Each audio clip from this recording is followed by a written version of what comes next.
Okay, in our last set of videos, we showed the items in the van and what they were. This is going to be a little bit more detail about how they work. So this is the driving configuration. Here we have the seats, of course, pointed forward. These are 10-way electric adjustable seats.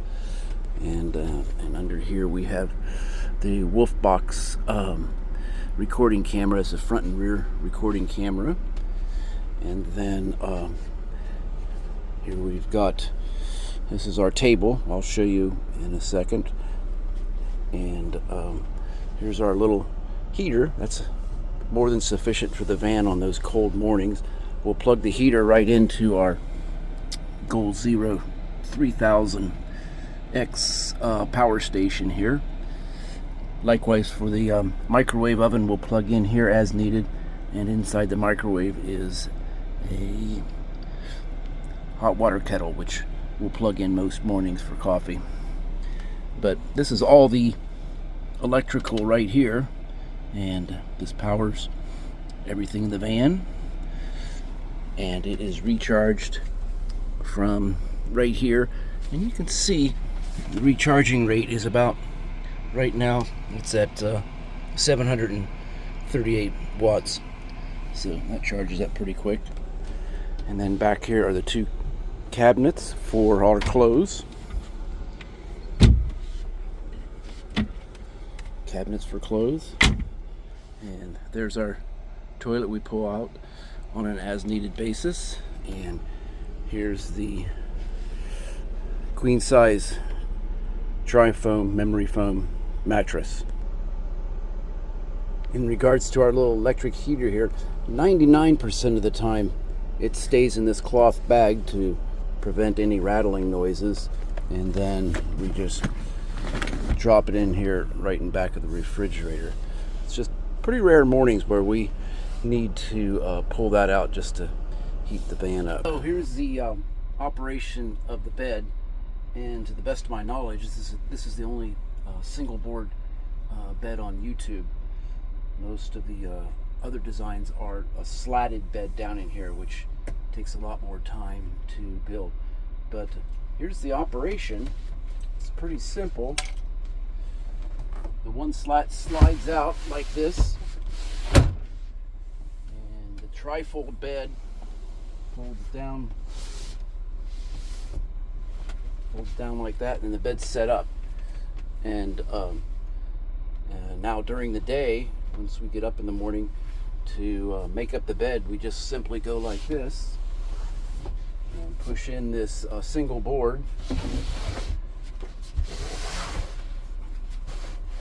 and we're ready to roll.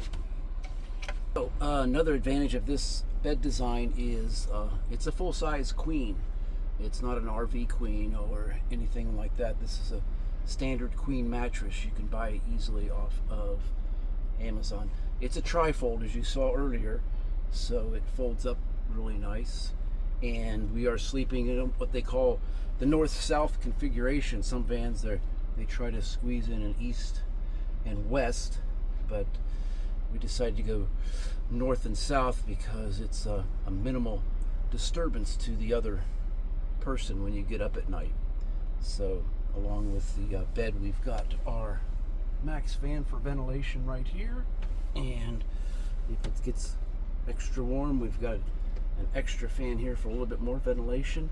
And then we put the screens in the front door windows to get the air into the van. Okay, I've had some questions recently in regards to the toilet. Where do we keep it? How did we build it? So this is the van's third seat right here, and it doubles as the toilet, so as needed. And we'll pull out the toilet, and easy to use, very solid, and it's not one of those rickety collapsible toilets. And as needed, we will put new trash bags, standard trash bags from the grocery store. We'll put those in along with these are cat litter pellets, and we'll change that out as needed. And then when not in use, It has two purposes. At night, we use the chair to step on to get up in the bed easier. And then when we're driving,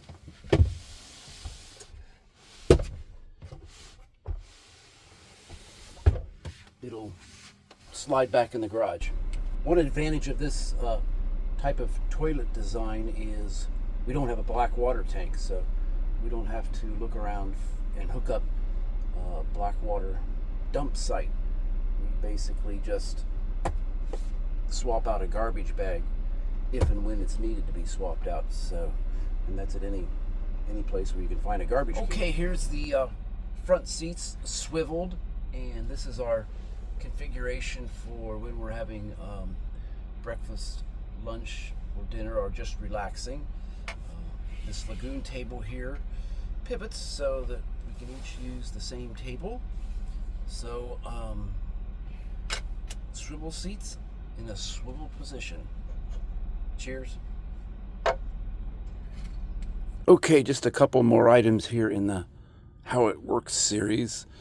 This is our driving mode here. We put a safety strap on the bed so it doesn't join us in the cabin area if we have to put on the brakes really hard. And then likewise for the toilet here, we have a safety strap, and then of course a carbon monoxide sensor just for safety. These countertops, believe it or not, the height here was based off the bed. We determined the best height that we wanted in the bed here to give us best access to the windows, and that height was the height of these cabinets. The cabinets include 3 shelves, and we were primarily using these cloth bags to reduce road noise rattle. And as you can see, 3 shelves, 2 bags per shelf gives us about 6 on each side for clothes storage and toiletries, some dishes, whatever we want.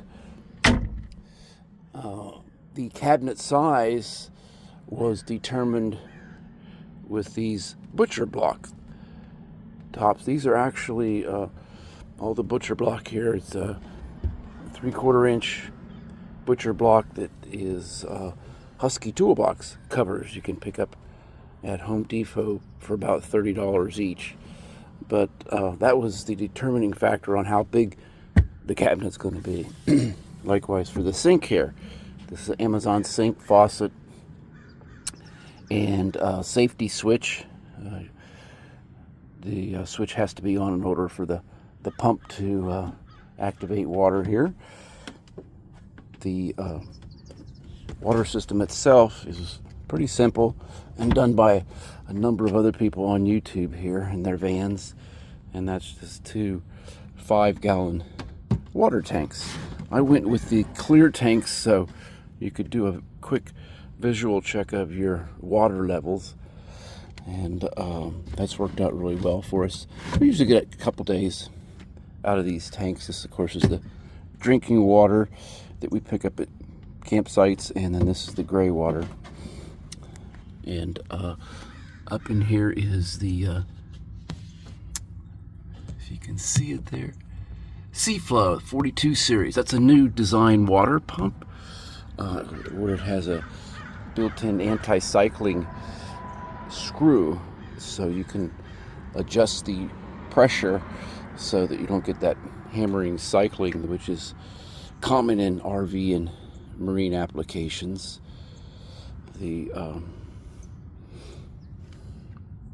That anti-cycling adjustment eliminates the need for an acclimator tank, so that's nice. The last item here is a recent addition, which is the LUVERNE side step here. This side step runs the full length here, so we've got an extra step for the side here, plus the passenger entry. The nice thing about these side steps is for primarily for loading and unloading. Access to this door here makes it a lot nicer.